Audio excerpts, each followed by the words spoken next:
Bijouterie Santia mividy volamena manolotra anao ny Logité. Paty safidiny malagasy tsara kalitao sy mitombo tsara vita zato isanjato amin'ny varim-bazaha tsara io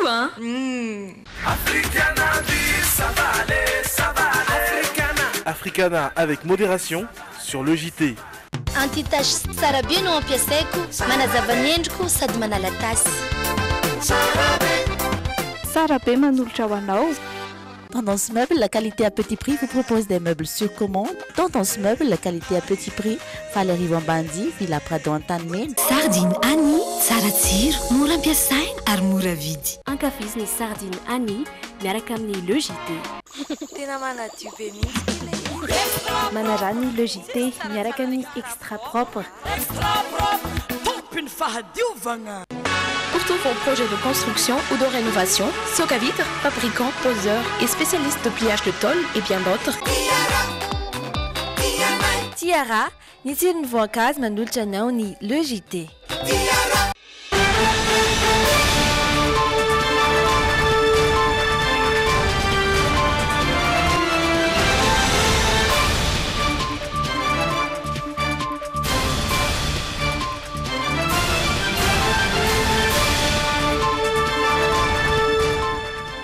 Soma voalohan'ny volana Desambra fa miarabanao amin'izao takariva izao ialana tsiny ny fahatarana no ny fanatsarana ara-teknika ny tena Ksisao ny Andrenirina no iaran'olitra aminao ny vaovao. Manatitra ny araba tompoko kilasy tompoko vavy manasana ampanajana ko izay anaraka ny Logité hatramin'ny farany. Vaovao ny trangam-piarahamonina ny maresaka ara-pahasalamana sosialy ary ny vaovao mikasika ny toe-karena sy ny ara-sosialy sy no isantarantsika ny vaovao ao anatin'ny ala une.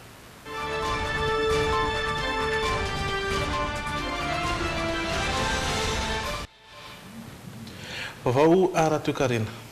Nanatombo 60 ariary isaky ny litatra indray ny vidisolika ho an'ity volana Desambra ity. Mbola olana eto amintsika hoy ny mpahay toe-karena ny tsy fisiny ny fifananana eo amin'ny tsena ny solika miantso ny ministerany Angovo andray fepetra entitra kosa izy ireo ankilan'izay kosa ny vondron'ny mpiarony zony mpanjifa miaro soro ravaka sika sambola manana no mitatitra amintsika ny andindim-baovao makasika izay.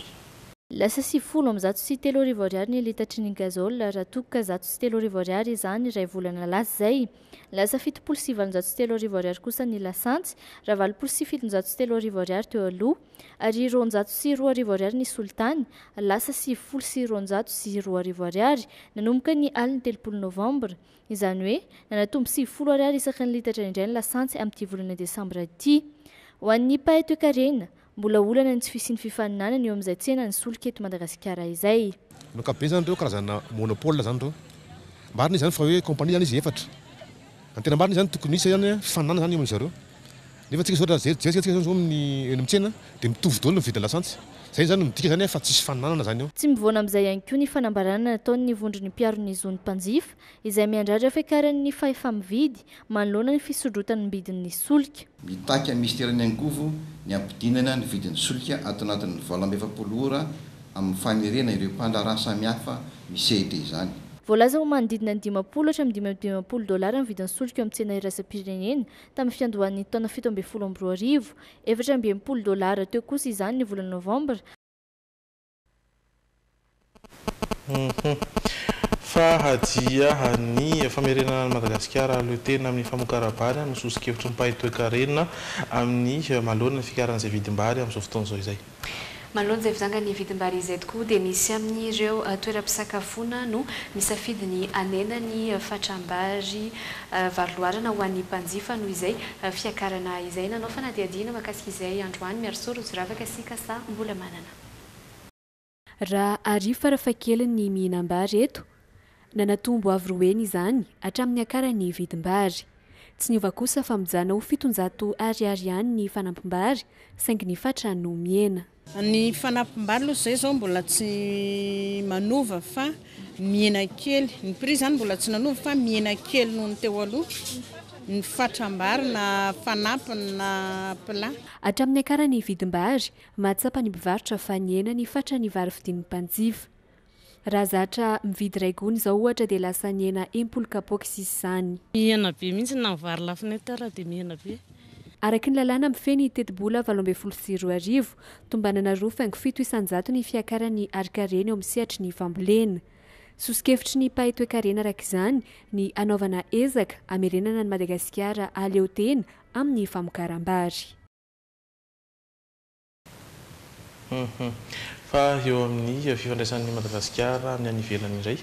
Ny ferana omaly ny fivoriam-be faratampony andiany fahadimy ho an'ny vondrona afrikana sy ny vondrona europiana izay nototosaina tao Abidjan, Côte d'Ivoire nandritra ny roandro. Manana ny hoaviny ary afaka manova ny tantara ireo firenena ty Afrika hoy ny filoham-pirenena malagasy Hery Rajaonarimampianina fa tsy hijanona fotsiny ao amin'ny fangatahana fanampiana amin'ireo firenena ao Europa miara-miasa aminy.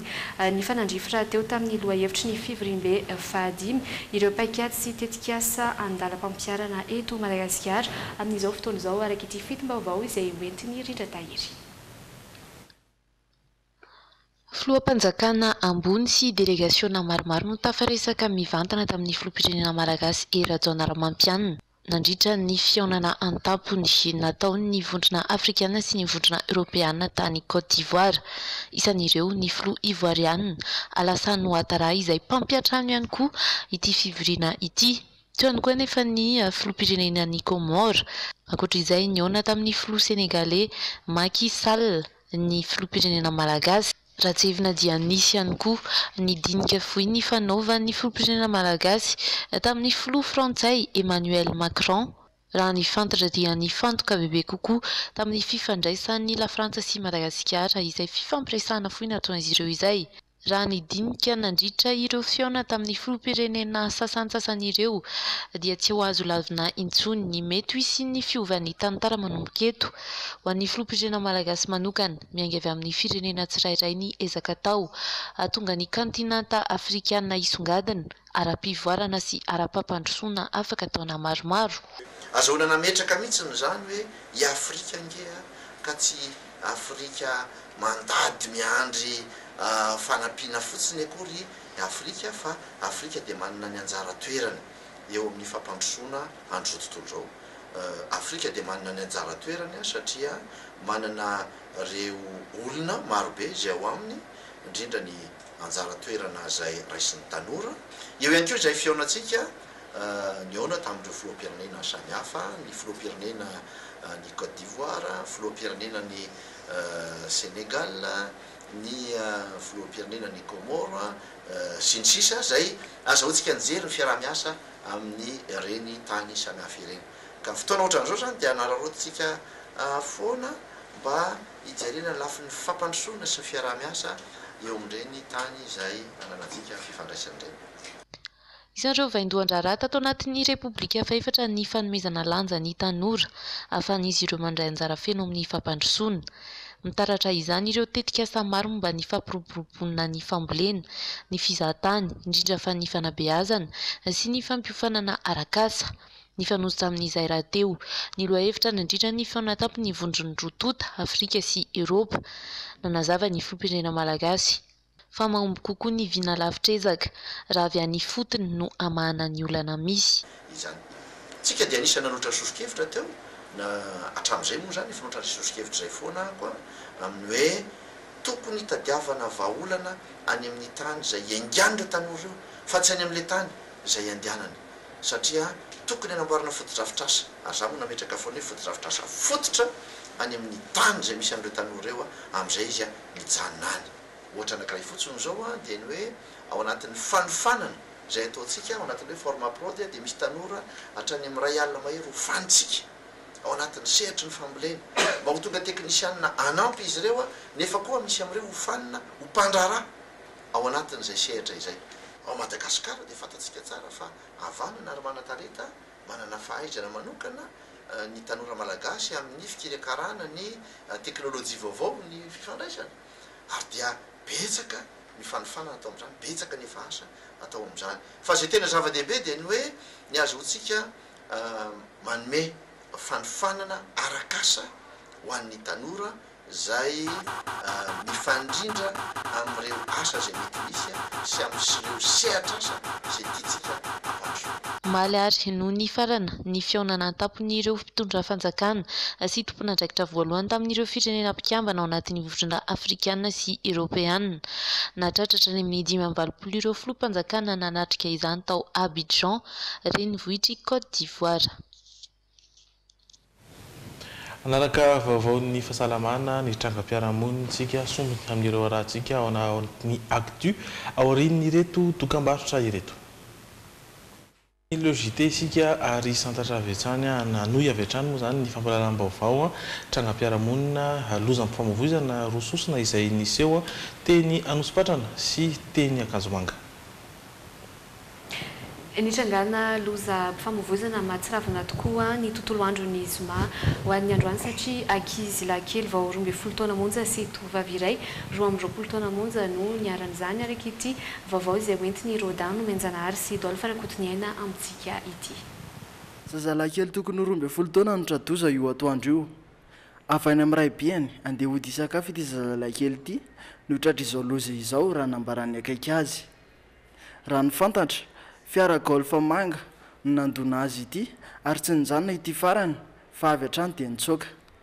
Andeha hinambara eny amin'ny sakopopo izy niaraka ny namany andeha apity dia izay ny efatra zany 5 zareo zany niaraka dia ny efatra efa tafapita zany fa izy taraika tany ariana dia hoe nikopahany namany zany aingany dia iny nikopahany namany iny zany tonga dia niapita avany tonga dia tsy nitazona freintsony zany fa tonga dia nandeha dia tonga dia voatsena ny golf mangamanga tonga dia voatsenany iny tonga dia parasoka ny sarika ny tongony dia le pneu-ny avy aoriana nanitsaka ny lohany. Ny mampalahelo ny rehetra nefa tokony tamin'ny 3 ora folakandro izany hoe adiny 4 taty aoriana vao tonga teny an-toerana naka ny razana ny BMH. Teo ankilan'izay tovovavy 12 taona iray hafa no nidomin'ny camion io maraina io tokony tamin'ny 7 ora maraina teny amin'ny lalana digy ihazo ananozy zato iny. Raha ny fanazavan'ireo nanatro maso tia avarinan'ny ala fiara maty teo an-dalana mihazo ananozy zato iny ity farany ka izao nitera-doza izao. Dia nioraka le ramatoa be etsy amin'ny fasiketsy jerena fa le olona vohitsaka an'teo pneu tonga dia anaky enina nanitsaka an'io. Ndrehatra ny fahadezerana teo amin'ny fianakaviana sy ny manodidina noho ny zavatra nitranga satria tokony tamin'ny 4 ora folakandro teo ny BMH vao tonga teny an-toerana nandoro kodiarana teo afoan-dalana ny fianakaviana noho izany ka tonga teny an-toerana no hira na ny unité d'intervention rapide nandamina izany. Izay mikasika an'iny fa fitaovana iray ahafahana mamily fiarakodia ny permis de conduire. Nampametra-panontaniana ny maro kosa taorian'ny trangan-zavatra nahazo ny teratany malagasy iray tany États-Unis ny mikasika ny permis biométrique eto Madagasikara. I malagasy io izay nitondra permis biométrique saingy tsy voavaky ny tompon'andraikitra tany an-toerana nefa izany androany kosa tena nambara ny tompon'andraikitra teo anivo ny sima fa tsy sandoka ny permis eto amintsika misy raha teo ny application ID check afaka anaporofona ny fahamarinan'izany. Mitatitra ny vaovao Pierre zavatra manana eo amin'ny rindra tsara ny doda raha jarinjato. Tena izy fa tsy sandoka ny permis biométrique atao eto Madagasikara hoy nambarany eo anivony sampandraramsana ny fizarana ny laharan'ny fiara etsy Ambodandro any. Manakerina aiza na aiza izany tsy tokony iaia ireo malagasy izay vahiny any ivelany raha ny fanazavana hatrany. Ka tsika eto Madagasikara manana ny standardantsika malagasy eo amin'ny resaka permis de conduire zany hoe misy ny chiffre anaiky 7 miaraka amin'ny litera T ohatra ho an'ny Antananarivo, ho an'ny Toamasina, ho an'ny Nantsiranana, io an'ny Toliara, fa ho an'ny Fianarantsoa dia io code ho antsika malagasy io zany no crypté ao anatin'le QR code ka ilay olona tany États-Unis raha namaky tamin'ny appareil zany tamin'ny appareil izay nampiasainy zareo tany États-Unis dia namoaka code crypté ohatran'izao ka io code crypté io zany dia marina tsara izy io Efa misy raha teo ny application izay alaina maimaimpona amin'ny internet. Ity application ity izay afaka manamarina sy mamoaka ny mombamomba ny tompon'ilay permis. Ireo manam-pahefana eto an-toerana ihany hatreto no manana io application io ahafahany manao ny asany. Mba tsy hananana an'izay olana izay tsony zany dia nanamboatra izahay application natao ho an'itony smartphone itony na iOS io na Android mba hidetectena le QR code isanisan'ny zany any aminareo any natao gratuit izy io dia mba hidetectena hoe tena izy marina dia le permis an'le olona. Mbola mitoy foana kosa ny fandraisana ireo olona hamadika biometrika ny taratasy fahazon-dalana amily fiara sy ny carte grise hoy ny eo anivon'ny SIM. 530 ny fitambaran'ireo taratasy mbola voavadika ho biometrika raha ny fanazavana hatrany. Fa eo ambavao ny fahasalamana andro raisam-pirenena amin'ny fiadiana amin'ny aretina sida ny andro voalohan'ny desambra.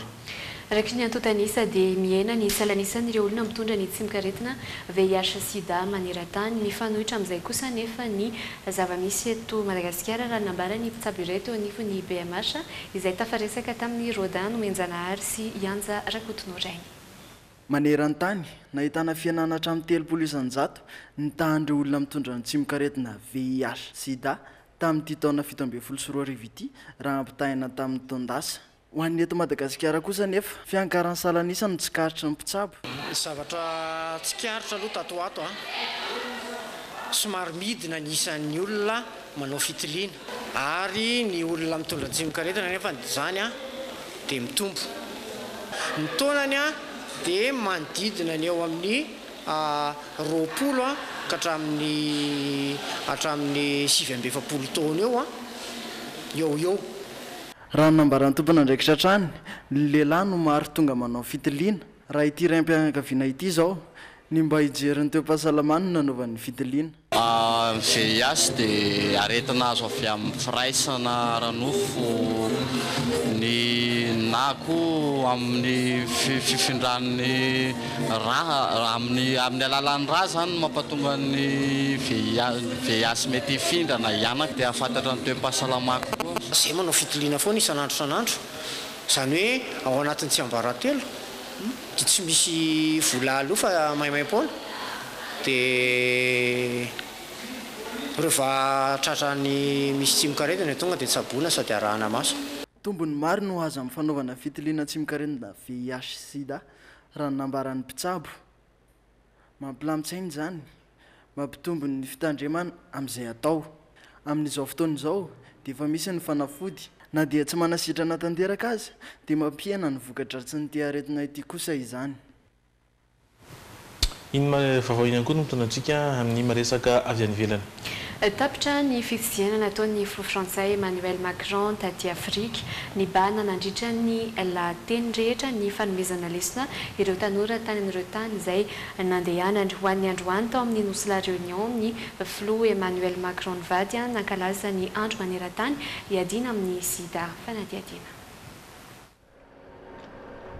I Ghana no nampetrany farany ny Emmanuel Macron nandritra ny fitsidiany taty Afrika. Nisy ny fihaonana rana tamin'ny filoha Ghanéen tao Accra, renivohitra i Ghana. Tiako raha misy tanora Sénégalais, Ivoiriana ary Ghanéen samy laza toy izao. Afaka mahomby eto amin'ny fireneko aho, hanao izay fianarana tsara indrindra misy eran-tany aho, ary ataoko izay azahoana diplôma maro miaraka amin'ny firenena frantsay, néerlandais na alemana. Afaka mahazo taratasy sy fahazon-dalana mivezivezy eo amin'ny kontinanta rotonta na ihany koa eo amin'ny firenena rotonta. Azoko atao ny mampandroso ny orinasako, mampivelatra ireo sehatra asako miaraka amin'ny kolontsaina hafa sy toerana mivelatra kokoa. Fiantsiana ara-politika ataon'ny antoko ankavia izao, ny antoko liberaliste, ny sosialiste ary ny mpanohitra ny progrès no nangataka izany teo anivon'ny Commission Européenne. Tsy misy idirana amin'ny zava-misy marina nefa izany.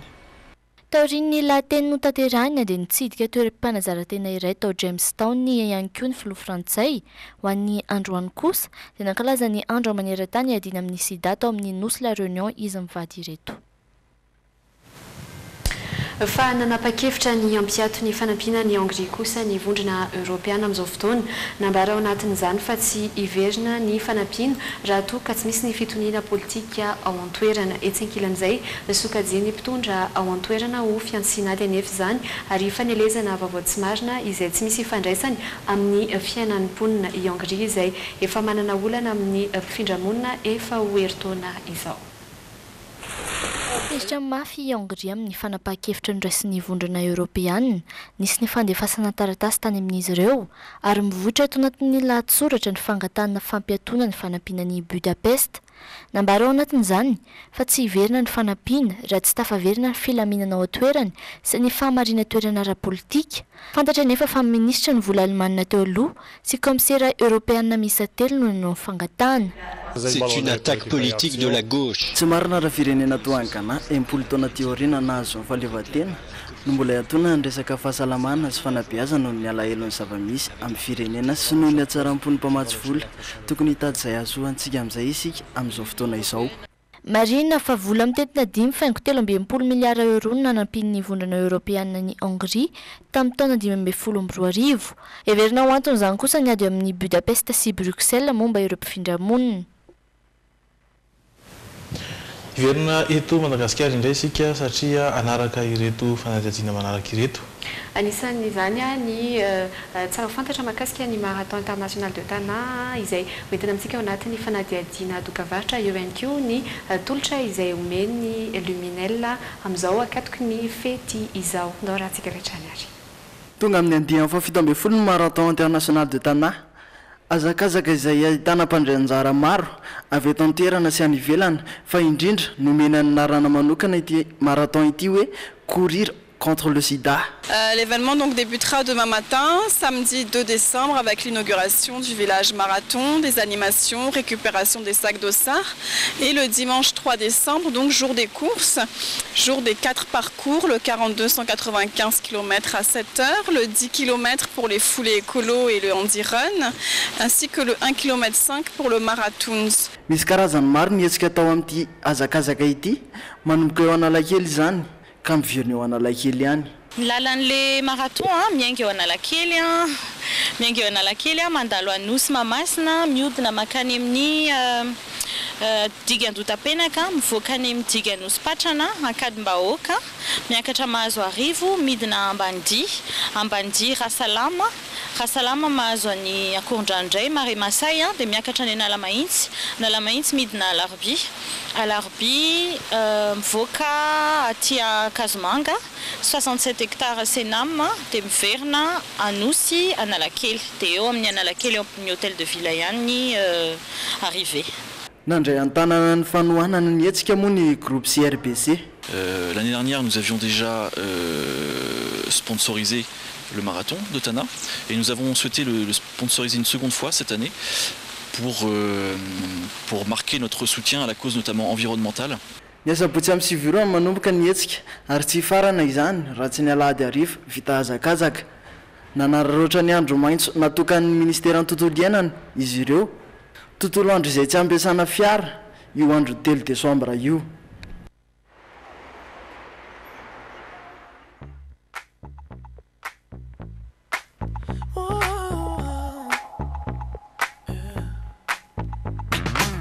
I'll admit I was wrong.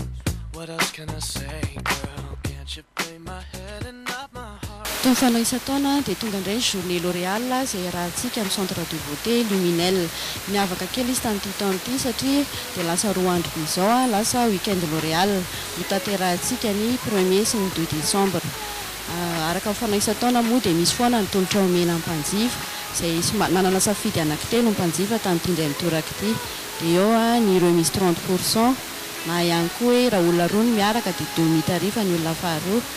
Ny fahatelo dia safidy malalaka ho an'ny mpanjifa safidy an'izay cadeau tiany mety hoe épilation na onglerie na pose vernis. Journée L'Oréal moa zany dia entina indrindra ampahafantarina antsika mpanjifa ny vokatsoa azo avy amin'ny fampiasana ny vokatra L'Oréal. Dia eo ihany koa moa ny tolotra omena amin'ny mpanjifa dia ankoatr'izay dia varavarana misokatra ahafahantsika manantona ny salon raha ohatra ka manana olana mahakasika amin'ny volo na ny fikarakarana endrika amam-bika isika.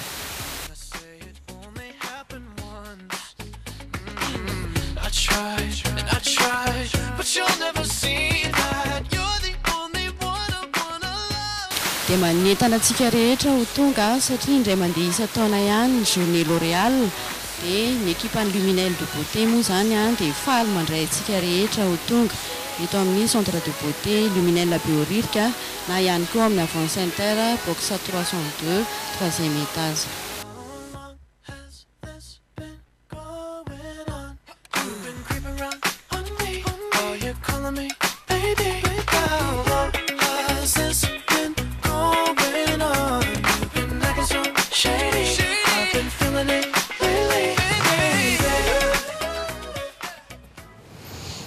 Tapaverina eto amin'ny logitetika ary dia androsoana indray ny tapany faharoa satria efa miaraka amintsika ihany koa tsara fara miarabanao. Miaraba Thierry Edouard, miaraba tompoko lasy tompoko vavy.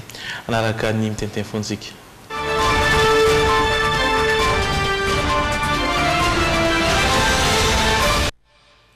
Ya voalohany dia mampiseho fiaraha-miory amin'ireo izay tratra ny voina fianakaviana na tena sipatrana na tiany akasomanga reo moa zany fantatritsika lazaina atao anatin'ny vaovao teo fa tokony fantatritsika menakavy ihany aloha fa raha ny zaza araka ny lalàna velona fa mpiarana azy tsy editsika hevitra fa hatramin'ny 13 taona raha misy maninona mahazo ny zanakao any an-dalana any dia mbola misy apahana ndraikitra ngezabe avy amintsika ray aman-dreny zany fa tsy efa bela fotsiny amin'izao ianao fa reverenana zay antao zay dia zao hoe mety ange mitritra n'le chauffeuran'le camion tsy manala ny zareo satria tsy nanatrika ny losa na le chauffeuran'le camion na le chauffeuran'le golf misy tranga mety mahazo azy ohatra hoe mety soreno amin'ny vogatry ny embouteillage be loatra le olona mety ho mahazo lagy satria tantaraiko anareo fotsiny zao zavatra mpitranga eto amin'ny tanana rivy misy mpivarotra solika zay iry an-dranomeny iry Jovena tsy esy idiran'ny Jovena mihitsy le izy fa aitsika ihany ny olana amin'ny resaka fitohanana amin'ny laramaka ny vato sy ambobao iny dia fanao ny taxi be mandeha amin'ny lalan'iny misongona anao avy ato amin'ny akavanana izy dia ohatran'ireny hoe akasolika amin'le Jovena ao izy fa lalovany fotsiny Jovena io fa mangatadalana iry aloha indray izy rehefa mivoaka dia mahadingana fiara eo amin'ny 20 eo izy tena afetsena le izy nefany fantatry ny olona rehetrarehetra ny sasany zany mifanaja dia manaja an'le fitohanana mifandimby fa izy mihevitra ny tenany ho marantsaina mihevitra ny tenany ho matsilo noho ny hafa dia manao an'izay zavatra zay izy ary zay manisa mampivontofoa ary miteraka loza tahaka an'izao zavatra ny trango zao mbola Jovena ihany lazaiko anareo iry amin'ny croix rond-point eny anosy zato mitohana be ny avy any amin'ny fasankarano dia manaraka ny fitohanana iny ianao dia misongona anao ohatra ny tomobile songony reny izy dia mitsofoka amin'ny Jovena io dia rehefa tafiditra ao izy tsy makasolika izy fa lasa priorité indray izy lasa priorité indray izy avary dia izy no tafavoaka voalohany amin'ny rond-point dia mahadingana tomobile eo amin'ny 20 sy 30 eo izy dia ianao no heveriny fa vendrana amin'izany mijanona eritreto hoe anao an'izany taolo ny olona rehetra dia izy ny iainana eto ohatra koa mbola fanao ny taxi manao an'ity zavatra ty mba mampalailo anao le taxi mba mitondra olona dia mangatadalana eo aminao dia amenao lalana le taxi fa vao amenao lalana le taxi dia mijanona izy fa misy taxi be dia be namany avy any arina any arosony miditra eo anoloana tena fanaovana tsinitsinina n'le olona mba manaja azy ny taxi be ko 119 indrindra indrindra le miakatra le avy any Tsakaviro iny miakatra avy any Tsakaviro amonjy ny tunnel izy dia zao misongona anao avy aty amin'ny akavia daholo izy amin'le ohatra izy dia mangatadalana aminao izy dia rehefa mahinao lalana ny anankiray bahana amin'izany izy fa izy menakavy misy tomobile fito valo dia eritretinao amin'izany hoe nisolika laninao anatin'le fitohanana sy ny fotoana averinao noho ny mba fitiavanao anazy sy fanajaona azy dia zay mivady anao dia omeny an'le akibete kely ohatran'izay aloha hoe milay dia ny toko midina ohatran'izao rehefa manomeany iny izy hoe ialahy mihitsy ny tena vendrana sy mirefarefa mitany mba najaina mba nitiavina dia daka tsy hita maso zany mba avaliny anao ka dia samitsika mieritreritra fa de tena enjana zavatra tran'izany mahazo anao misolika efa nitombo ny vidiny ny hafanana mamely raha tsy zany ndray de tonga indray ny orana lavadavaka tsy an-danitsy manahirana de za moa efa ianana ka de tsy vakaina fa de tsy fantatro hoe hatramin'ny oviana izy ty fa de ny olona zany de mpamily be lehibe mihitsiny no tena tsy misy saina mbola hotoizantsika mitranga-piarahamonina ihany tsy raha fara raha sitrakao satria mandeha ihany koa ny fotoana ho arahantsika izany.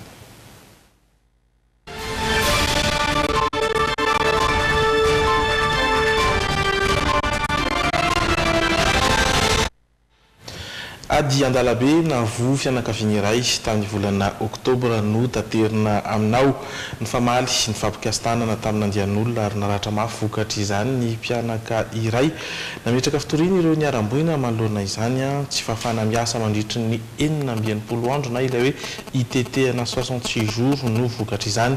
Lehilahy iray ambara fa miasa eny amina androm-panjakana iray no anisan'ireo nisy nitory tamin'izany. Efa eny amin'ny fitsarana ny raha tantara ny nahazo azy taminay ireo niarambona.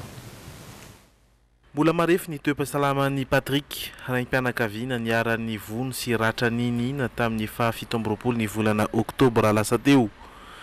Nifaritry ny maso ny havanana no tena vomafy no ny totondry nahazo azy ka tsy nahafahany niasa nandritry ny 9 andro. Za moa zany voavoan'izy io de eniko tonga de hoe nilepina le izy de tsy nahita mihitsy zany masoko satria tonga de nikatona le izy ary tena narary mihitsy. De rehefa ny andalana tety moa zany le izy manaikitra foana même hatramin'ny oro koa zany marary mbola donto aby zany ty partie ty eny rehetrarehetra iny mbola donto. De même hatraty amin'ny loha ty koa zany mbola misy fanaintainany foana na mitsako tsy afaka mitsako anao fa ohatran'ireny hoe zazakely ireny de farilaka sosono vary sosono hanina hoanina. Voatery nitondra ny reniny tany amin'ny hôpitaly Patrick Ambivady tamin'io alatsinainy 17 ny volana oktobra io. Nanaraka azy ireo ihany koa ny rainy fiarakaretsaka no nandehanana tamin'izay. Rehefa tonga teny andorany fotsiny anefa no nisy ny kapoka ilay taksi nitondra azy ireo nitaraina fa voahitsaka hono ilay lehilahy ka nibetroka ilay mpamily fiarakaretsaka. Nivoaka ny rainy Patrick niezaka ny fanazava saingy ompa sy teny ratsy no nahazo azy. Ny kapohan'le anankiray zany nivodin'le tomobile rehefa nikapohany mafy be dia nijanona le chauffeur nitondra anay. Rehefa nijanona le chauffeur nitondra anay dia nanontany hoe fa ahoana no kapohanao le vodin'ny tomobile. Ianao tsy voahitsaka hozy le chauffeur fa hitako ange ny ampitanao avy ery ka hono ianao no voahitsaka e. Niaro andray ny Patrick ka voatery nivoaka ihany koa. Adiny teo tokoa ilay taksi mpamily fototry ny olana ka niovy ireo mpifanandrana. Olona miisa 3 no nibedany Patrick tondroiny ho isan'izany ilay lehilahy ambarany fa miasa eny anivona androm-panjakana.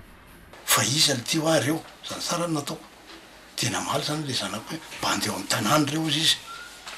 De rehefa niteny an'izay izy hoe bandy eo amin'ny tanàna andao raha atsika andeha ile ty moa ny fampisotomana izy 3 lahy teo. De rehefa ny fampisotomany teo io de niverina resaka hoe iverina indray mandeha ao anaty tômôbila de nefa jereko ty ny fampisotomana de tsy niverina tsony. De rehefa ny fampisotomany teo izy nakisaky le ohatra nakisaky le chauffeur le tômôbila nakisany kely zany satria natahorany hoe sao de mbola vakindra lahy le fitaratra teo. Za moa zany miezaka zany hoe sitona le bandy kely ty hiala teo ity tsy afaka fa nifampitazomandreo ny fampisotomany teo. De sady mandeha ny totondry amin'io no mandeha nyteny rasy io pa tena tsy fatao ininina mihitsy de lany tsy mahafantatra azy izy andao izy hoeto ary anaty tômôbile ry fa tifiriko aiza le basy. Rehefa nojeren'ny mpitsabo ny fahavoazan'ireo naratra de tsy fahafahana miasa 20 andro aloha no nomeny saingy voatery ny didina sy nametrahana viny takolaky Patrick tsy fahafahana miasa 17 andro no vokatra zany.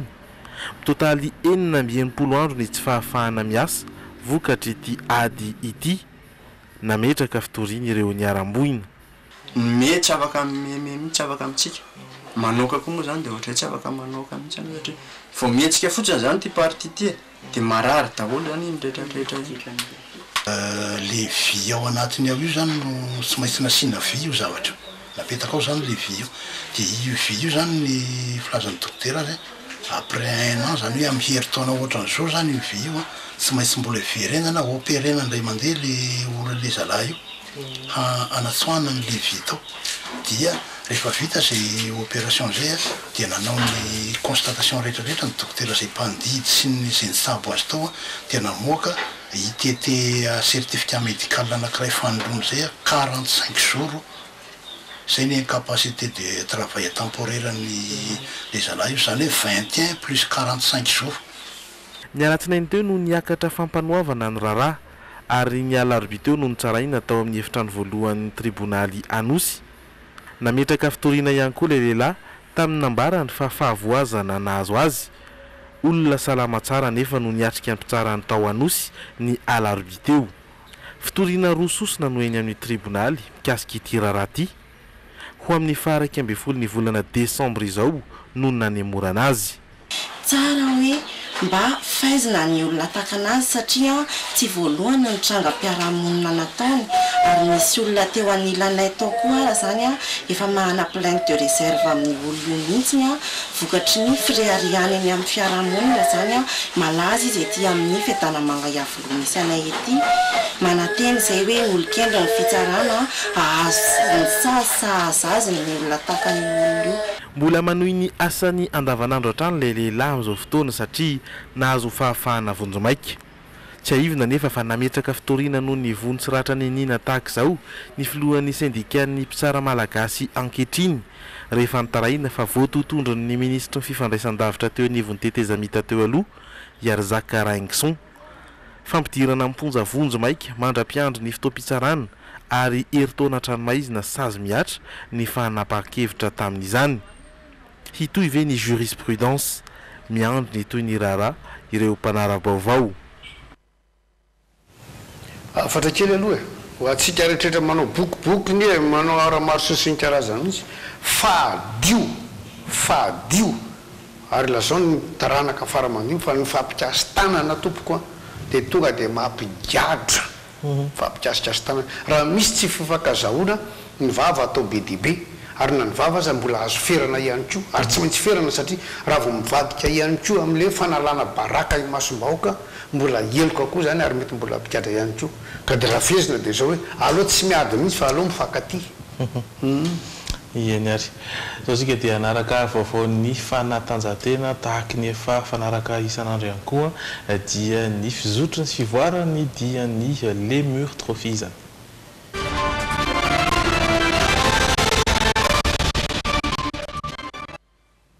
Dia mitoy hatrany ny diandry miantavola sy ireo namany mamakivaky ny tapy ny atsimony nosinana izay no rahantsika ato anatin'ny reto sary reto. Ny maraina teto Fokapa teto amoron-dranomasina no nanaovana ny fanomezana ho an'ny mponina teto izay hoe anisan'ny mampiavaka ny Lemur Trophy isaky ny tanàna izay andalovana dia nahazo ny anjarany teto Fokapa.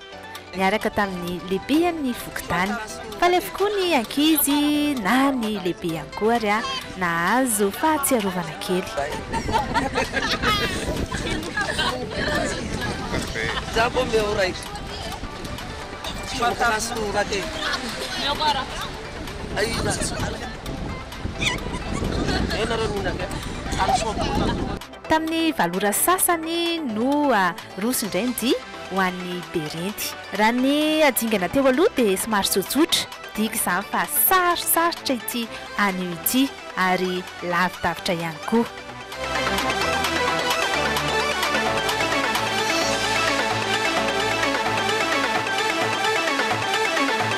Ny azony moron-dranomasina ho any Ambovobe ny lalana manaraka 70 kilometatra avy eto Fokapa. Nafana be mihitsy ny andro ny lalana ihany koa somary be vovoka indraindray mamasika dia mafana. Ankanana ny sarotra ny fiara sasasasany tamin'ny kodiarana satria ny fasika sarosarotra ihany ny fandalovana amin'ny fasika izany. Nisy ny olana ka dia fanampy avokoa niaraka tamin'ny mekanisien ny rehetra.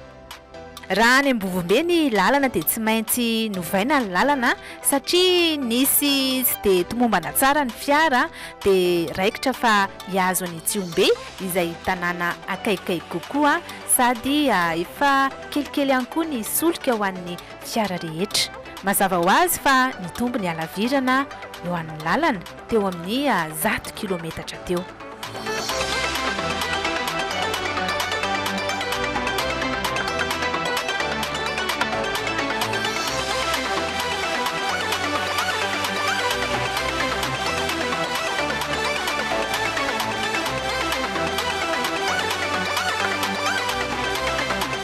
Nizotra tsara ny lalana mandra-pahatonga teto Tsiombe izay nijanonana namatsiana solika ho an'ny fiara rehetra. Fotoana nijerena ihany koa ny olana ara-teknika teo amin'ny fiara sady ny ekipa koa hiala sasatra ny sakafo ihany koa. Toerana milamina tsara ny eto Tsiombe raha ny fahitana ny tanàna sy ny manodidina.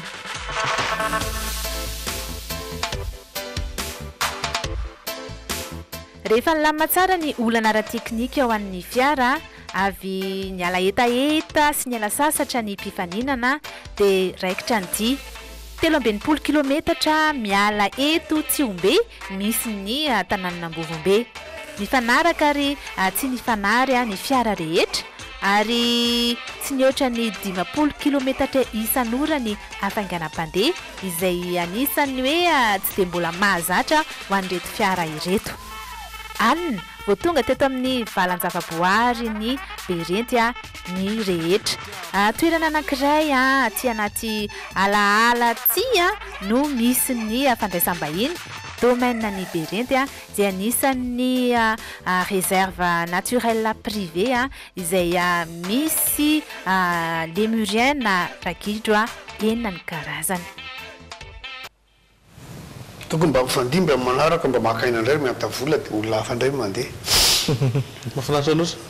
Tena tsara tarehy ka. Milendalenda ianao? Tena tsara tarehy, tena tsara tarehy. Nahita tilikambo ianao to? Tilikambo ny Tsiombe? Malay vindry miantavola aho. Mbola tsy ananao tsika iny. Ndao ary arosagnao indray ny ho ianao.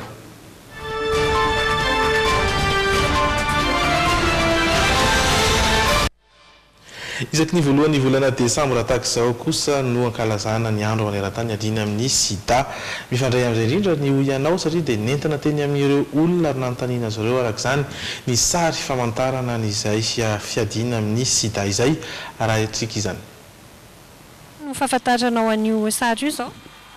Symbole na sida hoe tandremo sida mamono. Fa tsy direct fa ohatrany hoe homamiadana zany mikikitsikelikely sady mifindra. Tsy resaka na sida ty famantarana fiadiana amin'ny fiparitahany aretina sida. Inona ny fahafantaranao an'ity sary ity zao? Tena tsy haiko mihitsy ka. Mbola tsy nahita zao. Symbole na sida io zany le amin'le VIH reny aretina ko. Resaka sida io, resaka momba sida zany dia ohatra hoe resaka fampitandremana. Fampitandremana ny sida. Sida dia makarary sy aretin-dratsy eto amin'ny firenena ko sady tsy azo aseho masoandro moa tsy azo namenatra raha no rehefa tsy azo ialana ny tsirana kely izy. Logo an'le lutte contre le sida. Inona mety hoe dikan'io? Croix. Dia mety hoe contre an'le izy zany. Manohatra an'le sidako. Yes, aloha le izy manohatra. Tady na lamba kely mahihira eny dia le atao le afaka atao haingana akanjo na zany.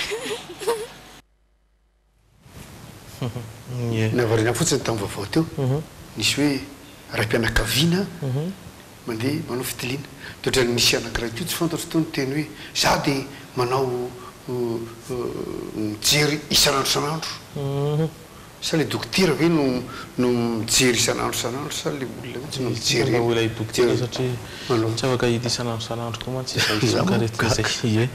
Araka ny fanambara teo ary dia sary famantarana iadiana amin'ny sida iny hitantsika teo iny maro ny nahita azy raha ny fahitantsika ny sary teo ruban miloko mena manambara ny firaisan-kinan'ireo olona miara miombona amin'ireo olona voan'ny sida izy iny. Artista maro no nanana hevitra moronana azy iny tamin'ny taona 1970. Mamaraparana fotoantsika hijery ny vinavina ny toetriny andro.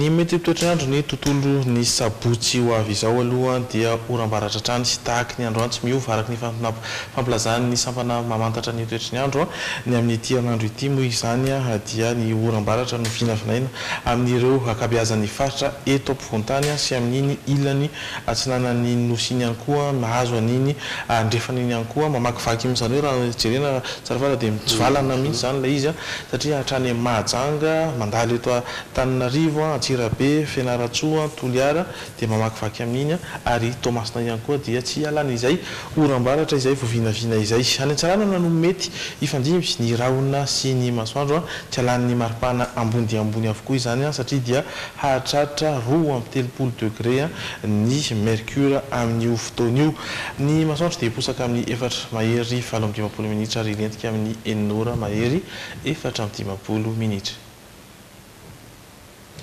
Eto amin'ny famarana ny fotoantsika tsara fara. Efa betsaka amin'ny voalaza fa dia misoratsika tokopoko nanaraka ny logité tamin'ity ariva ity. Rapitso fotoanantsika eto amin'ny logité hatrany misaotranao nanaraka azy hatra amin'ny farany toy ny fandarana eto amin'ny minina veloma tompoko. Veloma tompoko.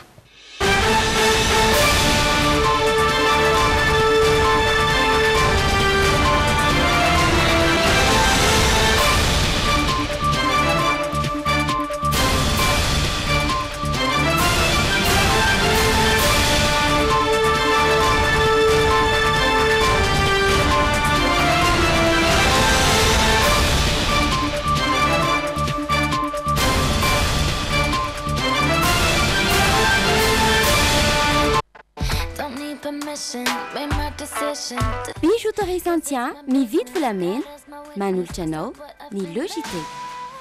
Tendance Meuble, la qualité à petit prix, vous propose des meubles sur commande. Tendance Meuble, la qualité à petit prix, Valérie Vambandi, Villa Prado Antanimena. Anti-tache tsara be no ampiasaiko, manazava ny endriko sady manala tasy. Tsara be nanolotra anao teo. Tiara, ny tsirony voankazo manolotra anao ny Logité. Sardine Annie, tsara tsiro, mora ampiasaina ary mora vidy. Ankafiziny sardine Annie miaraka amin'ny Logité. Tena manadio be mihitsy. Manarany Logité miaraka amin'ny extra propre. Extra propre, tompiny fahadiovagna. Pour tous vos projets de construction ou de rénovation, Soka Vitre, fabricant, poseur et spécialiste de pliage de tôle et bien d'autres. Africana avec modération sur le JT. Safidy malagasy, tsara kalitao sy mitombo tsara, vita zato isanjato amin'ny varim-bazaha, tsara io